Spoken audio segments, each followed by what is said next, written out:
Секојдневните срекни приказни се најголем доказ дека Центарот за инвитро фертилизација во Аџи Бадем Систина е лидер во регионот за асистирана репродукција. Денеска со нас е лекарот кој пред 15 години го направи првото инвитро во Република Македонија, доктор Слободан Лазаревски. Доктор Лазаревски, очекувавте ли ваков успех со инвитрото и како се развиваше одделот изминатиот период?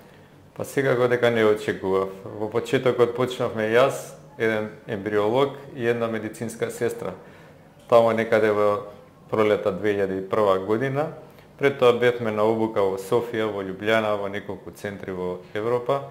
И сите не веруваа дека да не се кираме ако првата година, па можеби две немаме резултати, дека тоа е нормално, дека сега тоа ќе дојде полека и така. Меѓутоа, ние имавме некоја среќа. Можам да кажам да веднаш втората пациентка ни остана бремена и се породи, а и првата пациентка од вториот обид после остана бремена. Кога ќе почне така, веќе се оди лесно и навистина сме многу задоволни од тоа. Денеска, после 15 години, ова е еден огромен регионален, како што рековте, оддел, кој има 5 субспецијалисти гинеколози кои работат на асистирана репродукција, имаме 5 ембриолози, тројца се во андролошката лабораторија и имаме десетина сестри високо обучени, навистина поносни сме на одделението. Кои техники за инвитро фертилизација ги користите овде во одделот во Аџи Бадем Систина? Ние ги користиме сите техники за асистирана репродукција, сите модуси кои се користат секаде во светот.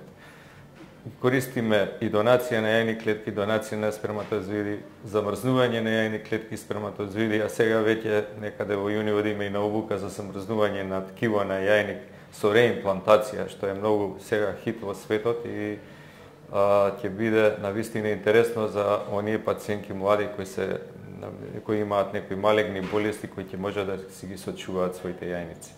Однеодамна склучивте договор со Украинска банка за донирани јајце клетки. Што значи ова за пациентките?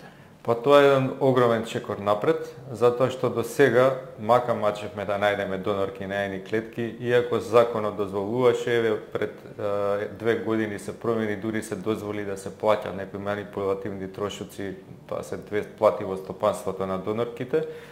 Меѓутоа, многу тешко се наоѓаше донорки, освен ако не е некој многу близок сестра или некоја блиска роднина, да сепак треба да помине жената низ еден тежок период на стимулација со ризици, вадење на јајни клетки кои идат со своји ризици и така натаму.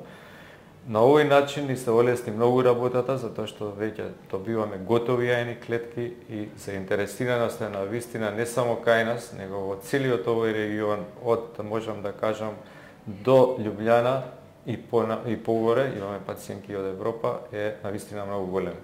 Колкава е успешноста за инвитро фертилизација овде во вашиот оддел? Па успешноста е релативна работа. Ние ако кажеме успешност неселективна, таа е навистина импресивна 50%.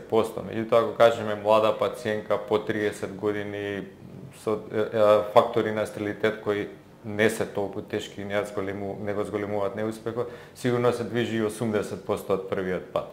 Најбитно се е она што ние го викаме baby home rate. Значи, мајката заедно со бебето, двете дома да си одат здрави. Тоа е негде кај нас околу 40% неселектирано, што е навистина, може да се каже како во секој релевантен центар во Европа. Што би ги советувале двојките кои не можат да добијат потомство по природен пат?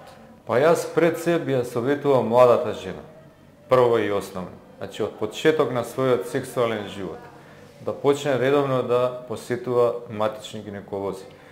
Матичниот гинеколог денеска е навистина обучен, спремен, знае што треба да направи, знае да предвиди кои пациентки ќе имаат можеби проблем понатамо во својот репродуктивен живот со стерилитет, да ги превенира оние болести кои се навистина ризични, како што ендометриозата, миомите, полицистичните јајници, односно навремено да ги лекува.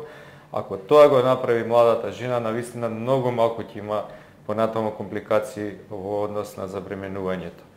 А младите брачни парови кои не можат да имаат, не само младите се разбира, кои не можат да имаат деца, треба што побрзо да се обратат на специјалист за таа проблематика.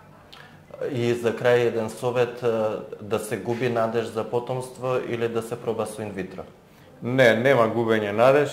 Денешна медицина на вистина со сите овие можности, сега и со сурогацијата ги зголемува на вистина шансите да секој пар, односно секоја мајка, пошто и самохрана мајка треба да биде родител, ако сака, може да постигне бременост.